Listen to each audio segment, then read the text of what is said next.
غم مت کرو۔ کافروں کی طرف سے آپ صلی اللہ علیہ وآلہ وسلم کو تکلیف پہنچانے کا سلسلہ عروج پر تھا۔ برادری، رشتہ دار اور کفار آپ کو اپنے آبائی وطن مکہ المکرمہ سے نکلنے پر مجبور کر رہے تھے، اور یہ امت کے لیے سبق تھا کہ اللہ تعالیٰ کے لیے اگر اپنے گھروں کو چھوڑنا پڑا تو انہیں بھی چھوڑ دیں گے۔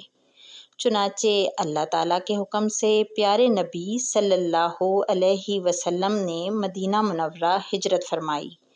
ہجرت کے اس سفر میں آپ صلی اللہ علیہ وآلہ وسلم کے رفیق سفر و حضر آپ کے ساتھ تھے، یعنی حضرت ابوبکر صدیق رضی اللہ عنہ، لیکن اس وقت آپ کے پاس نہ کوئی سواری تھی نہ کوئی جائے پناہ۔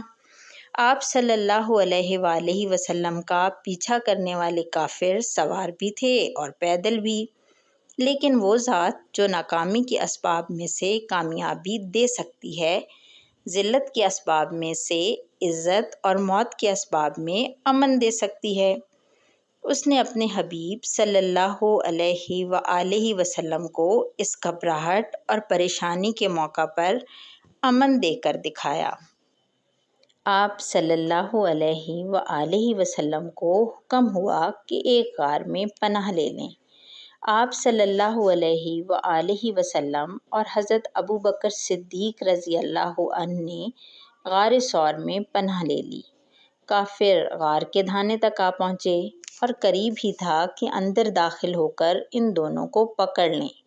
حضرت ابوبکر صدیق رضی اللہ تعالیٰ عنہ نے عرض بھی کیا، یا رسول اللہ صلی اللہ علیہ وآلہ وسلم، یہ تو ہم تک پہنچ گئے، مگر آپ صلی اللہ علیہ وآلہ وسلم بالکل مطمئن ہیں، بلکہ صدیق اکبر رضی اللہ عنہ سے فرما رہے ہیں، تم غم مت کرو کیونکہ اللہ تعالیٰ ہمارے ساتھ ہیں۔ المومن جل جلالہ کے حکم سے غار کے دھانے پر ایک کبوتری نے انڈے دے دیے اور مکڑی نے جالا بن دیا۔ وہ کافر انڈے اور مکڑی کا جالا دیکھ کر کہنے لگے، غار کے اندر نہیں ہو سکتے، وگرنہ یہ کبوتری کا گھونسلہ اور مکڑی کا جالا نہ ہوتا۔